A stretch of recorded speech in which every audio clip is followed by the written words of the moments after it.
lot of history in this particular place. You know, the mob got involved here after the Cuban crisis, the revolution there. We left there, we came here, and we established it because gambling was legal. Major business of the mob. We run it better than anybody. Don't let anybody tell you any different. A lot of history here. Raymond Patriarca, who was the boss in New England, he put up the money here. He had a front man there, and then it evolved. Eventually, guys in Chicago took it over. Jimmy Hoffa put $5 million in the hotel. He had one of his guys.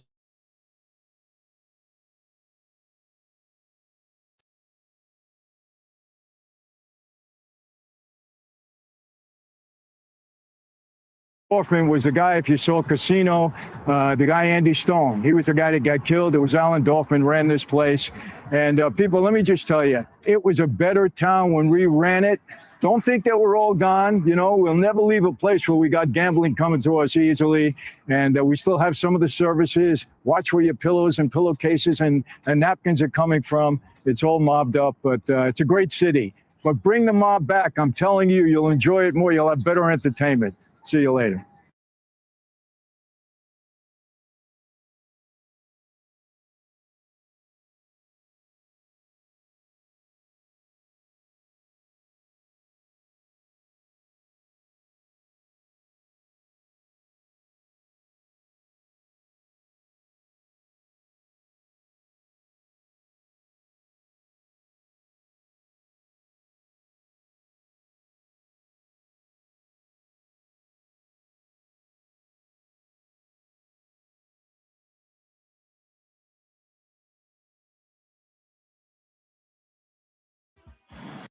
Your clients dream big. Your agency builds bigger. Base 44. So when you look back on that, and then you're commenting on it now, I mean, do you still see certain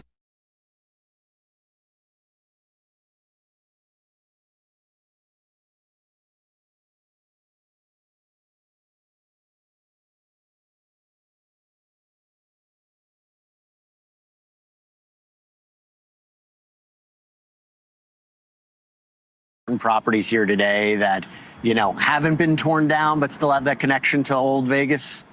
Well, the Sahara, you know, has been redone. They did a good job there, but that was a hot spot for sure. I mean, all the greatest entertainment, the Rat Pack used to be there.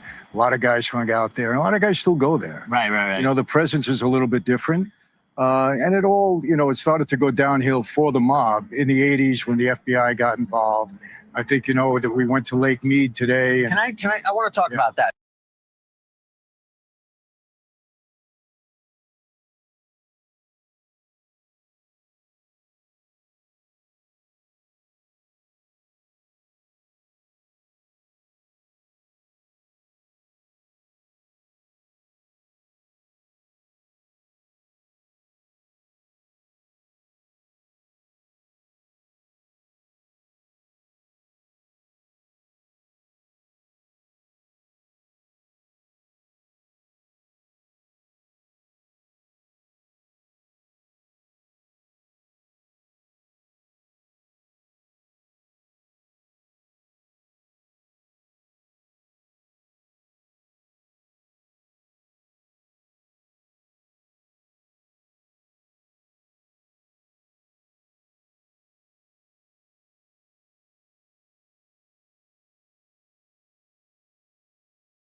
So obviously we go back to Casino, right? Joe Pesci's character was killed in a cornfield, but you think about a connection. Lake Mead has been synonymous with bodies being there. I think they just pulled somebody in a barrel from the 70s or 80s. I mean, I just want to play that for everybody to see the Lake Mead location that you went to.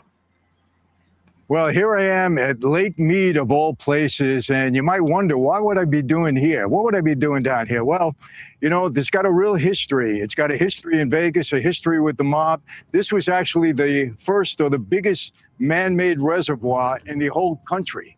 But there's an interesting story behind it. Back in the day when the mob was really prominent here, 70s, 80s, 60s even, this was allegedly a mob burial ground. They put the bodies in here.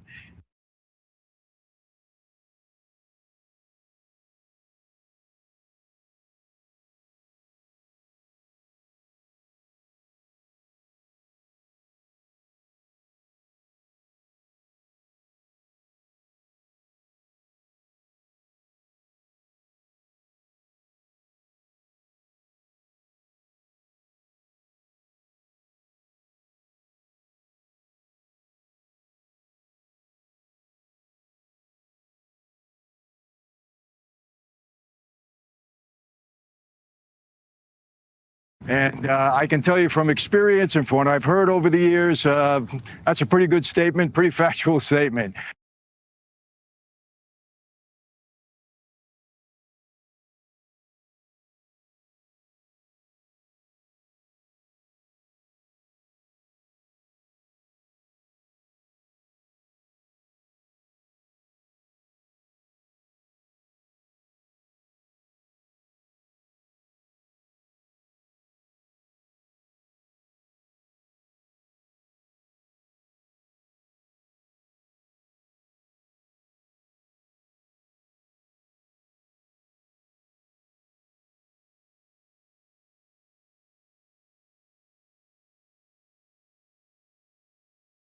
But why would they come here? Well, very simple. They don't want to put bodies in Vegas on the Strip where, we used to deal quite a bit when we controlled this city, and we really controlled this city. That happened right after the revolution in Cuba, and the New York guys, Luciano, Meyer Lansky, Bugsy Siegel, they came out here and really started the presence. Then the Midwest took over, Chicago, Kansas City, Cleveland, big history. But Lake Mead was very important because if you drove down here with me, you'd understand why. Nobody's coming here, no law enforcement. At night, pitch dark. You had to get rid of a body, dispose of it. This is where it went.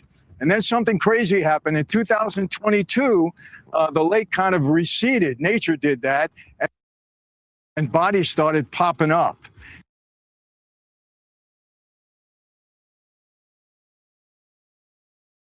And they found one in a solid drum.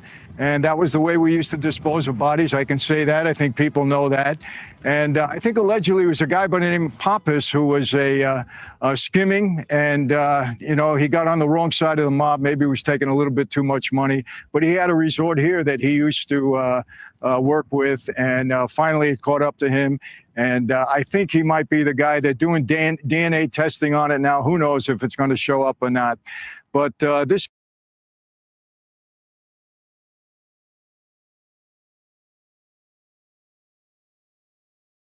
is a real historical place, and I think people are getting to understand that. I would have never come here before unless I had business to do, but fortunately that never happened for me. I want to make that clear. But there's an old saying, says what happens in Vegas stays in Vegas until the FBI got involved in the 80s, and then it doesn't quite go that way. So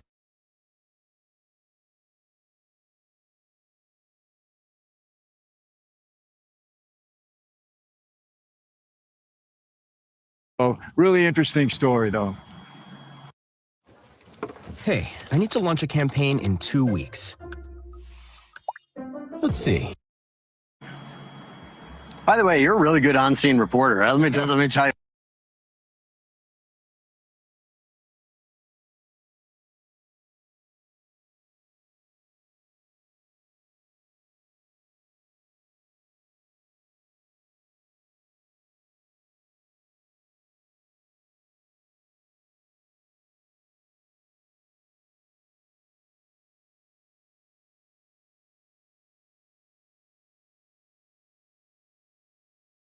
Very good. You think that's who's in the barrel? Oh, yeah. Well, no. Let me clarify that.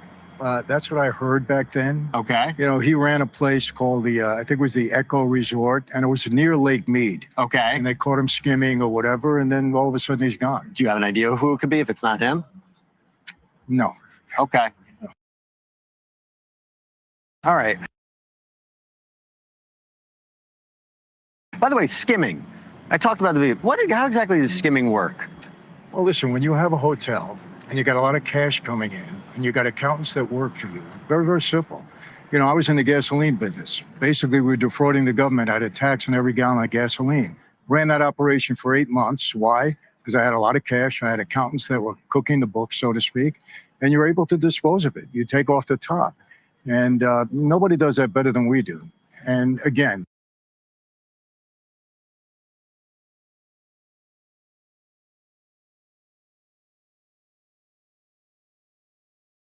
significant amount of cash coming in. So without explaining the whole, process, it's fairly easy to do. So where do you see Vegas going? I mean, in terms of the mafia's role, or just where do you see the city going as it changes rapidly? I mean, I've been coming here since 1996. it looks radically different from then as well. I mean, I think corporate America is here to stay. I don't think you'll see a mob presence here heavily at any point in time.